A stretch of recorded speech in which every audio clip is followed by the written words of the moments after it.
दोस्तों 22 जनवरी को प्राण प्रतिष्ठा का कार्यक्रम होने वाला है। अयोध्या में राम मंदिर की प्राण प्रतिष्ठा का कार्यक्रम होगा। जाहिर सी बात है भारतीय जनता पार्टी इस पूरे मुद्दे को बहुत बढ़ा चढ़ाकर दिखा रही है, क्योंकि चुनाव भी सर पर है। अभी तक तो आप देख ही चुके होंगे कि किस तरह से इस मुद्दे को ऐसे बुनाया जा रहा है कि कम से कम चुनाव तक तो चल ही जाए। चुनाव तक चल जाएगा तो आसानी से वोट बटोरा जा सकेगा, ऐसा आरोप भारतीय जनता पार्टी पर लग रहा है। अब इस बीच हो ये रहा है कि राम प्रतिष्ठा का दिन जो है जैसे जैसे नजदीक आ रहा है दोस्तों, कई लोग आप कह सकते हैं सुर्खियां बटोर रहे हैं अपने राम भजन की वजह से। ना सिर्फ राम भजन की वजह से बल्कि उनके धर्म की वजह से भी, कि वो किसी और धर्म से हैं और वो राम का भजन गा रहे हैं। तो ऐसे कई लोग हैं दोस्तों जो इस वक्त सुर्खियां बटोर रहे हैं। कई जितने न्यूज चैनल्स हैं उन लोगों को दिखाया जा रहा है उन न्यूज चैनल्स पर। जाहिर सी बात है कि ये हमारी देश की गंगा जमनी तहजीब को दिखाता है कि दूसरे की खुशी में खुश होना ही हमारे देश की खासियत है। लेकिन क्या ये खासियत एक तरफा है?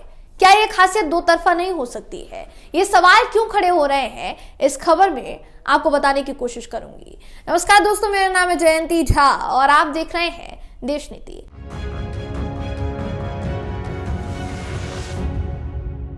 देश नीति, केवल सच्ची और पक्की खबरें।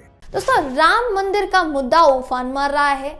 कोई इसे राजनीतिक मुद्दा कह रहा है, कोई इसे धार्मिक मुद्दा कह रहा है, कोई इसे आस्था का मुद्दा कह रहा है। बहुत सारे लोग इसे अलग अलग मान्यताओं के रूप में देखते हैं। अब राम मंदिर को लेकर जैसा मैंने कहा, कई लोग भजन बना रहे हैं और उन भजनों को गाया जा रहा है, टीवी पर दिखाया जा रहा है। टीवी चैनल्स, न्यूज चैनल्स जो हैं वो उन गायकों को बाकायदा बुलाकर उनका इंटरव्यू कर रहे हैं। उन्हीं में से एक लड़की है जिसका इंटरव्यू जो है बहुत बड़े बड़े चैनल्स पर, जितने भी चैनल्स हैं उन्होंने लिया। वो जो लड़की है दोस्तों वो मुस्लिम है और बताया जाता है कि जम्मू कश्मीर से बिलोंग करती है। अब उसको लेकर शलभ मणि त्रिपाठी जो कि भारतीय जनता पार्टी के नेता हैं, इन्होंने क्या लिखा है, पहले तो उनका ट्वीट आपकी स्क्रीन पर इस वक्त मैं आपको दिखा रही हूं। आप उनका ट्वीट देखिए। वो लिखते हैं कि परीक्षा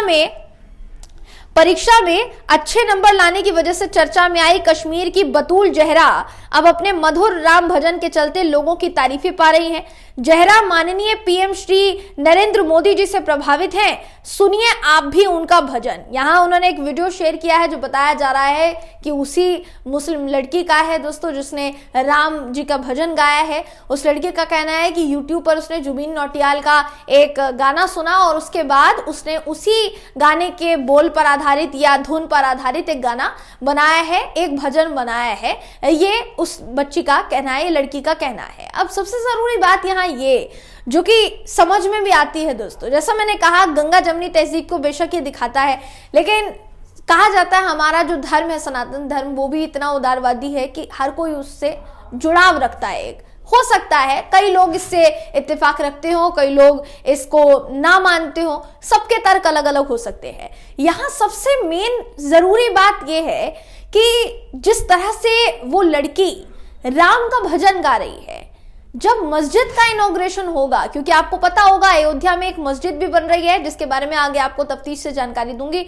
अभी फिलहाल राम मंदिर जो बन रहा है उसकी चर्चा जारी है। राम मंदिर की प्राण प्रतिष्ठा जो है होने वाली है 22 जनवरी को। जब मस्जिद बनकर तैयार होगी और मस्जिद के लिए जो लोग हैं इसी तरीके से दूर दराज लोगों से क्षेत्रों से आएंगे, तो क्या इसी तरह से एक हिंदू भी उनकी आस्था के अनुसार एक गाना गा देगा, एक गीत गा सकता है क्या?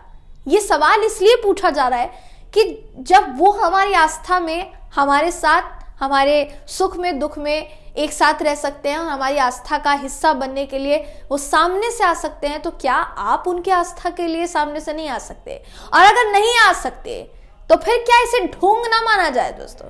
क्या इसे मात्र एक ढोंग ना माना जाए? ये बड़ा सवाल इसलिए देखिए खड़ा होता है कि अचानक से ऐसा माहौल बना दिया गया है कि सब कुछ जो देश में हो रहा है वो उसी मुताबिक हो रहा है जो हमारे देश की सत्ताधीन पार्टी इस वक्त कर रही है, उसी मुताबिक हो रहा है। उनकी नीतियों की तारीफ हो रही है, उनकी राजनीति की तारीफ हो रही है, राजनीति पॉजिटिव तरीके से वो कर रहे हैं ऐसा भी कहा जा रहा है। लेकिन इस बात में कितनी सच्चाई समझी जाए ये बड़ा सवाल है। देखिए ऐसे काफी लोग हैं जो मुस्लिम हैं, राम जी के आने की खुशी मना रहे हैं। और जैसा मैंने कहा आपको पता है कि सनातन धर्म जो है वो कितना उदारवादी है, लेकिन फिर भी क्योंकि अगर आप इस पूरे मामले को देखेंगे तो ऐसा नहीं है कि कोई हिंदू अल्लाह पाक पर एक गाना नहीं गा सकता है ना। अगर वो गा सकते हैं तो हम भी तो गा सकते हैं उनके लिए, वो हमारे लिए गा सकते हैं तो हम भी तो उनके लिए गा सकते हैं। और जैसा मैंने कहा, अगर नहीं गा सकते हैं तो फिर ढोंग बंद कर देना चाहिए, ये बोलना बंद कर देना चाहिए कि आपको भी हमारी आस्था में शामिल होना चाहिए। अगर हम उनकी आस्था में शामिल होंगे तभी तो वो हमारी आस्था में शामिल होंगे, इसी से तो देश आगे बढ़ेगा। और अगर ये सब कुछ करके देश आगे नहीं बढ़ाया जाना चाहता तो आप ये समझ लीजिए कि राजनीति के अलावा इसको कुछ नहीं कहा जाएगा दोस्तों। धर्म के नाम पर राजनीति के अलावा इसको कुछ भी नहीं कहा जाएगा। अब मैं आपको, जैसा मैंने थोड़ी देर पहले कहा, मैं आपको मस्जिद को लेकर एक खबर बताऊंगी कि अयोध्या में एक तरफ राम मंदिर बन रहा है तो दूसरी तरफ मस्जिद का निर्माण भी किया जा रहा है। उसको लेकर एक अलग जगह जमीन जो है वो दी गई थी मुस्लिम पक्ष को। ताजमहल से बेहतर मस्जिद बनाई जा रही है और यूनिवर्सिटी को उसके लिए हटा दिया गया है। बताया जा रहा है इसका पूरा रखरखाव का काम, सब कुछ जो देख रहे हैं वो भारतीय जनता पार्टी के नेता देख रहे हैं। और इसके चक्कर में जो यूनिवर्सिटी थी दोस्तों, वहां पर जैसा बताया जा रहा है यूनिवर्सिटी को हटा दिया गया है। मस्जिद जो है, इस मस्जिद के संरक्षण की जो जिम्मेदारी है वो भारतीय जनता पार्टी के नेता को दी गई है, ऐसा बताया जा रहा है। 25 किलोमीटर दूर जो है राम मंदिर बताया। देखिए, ये खबर कहती है कि बाबरी मस्जिद की जमीन को लेकर 2019 में सुप्रीम कोर्ट के फैसले के बाद सरकार ने करीब 4500 वर्ग मीटर का जमीन का जो टुकड़ा था अयोध्या शहर से 25 किलोमीटर दूर आवंटित किया और इसके लिए एक मस्जिद कमेटी का गठन किया गया।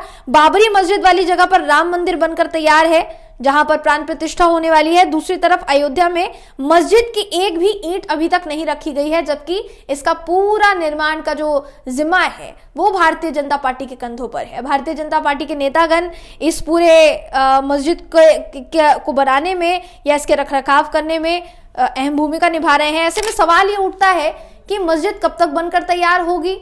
राम मंदिर को बनाने के लिए सारी तैयारियां हो गई हैं और अभी भी तैयारी पूरी चल रही है।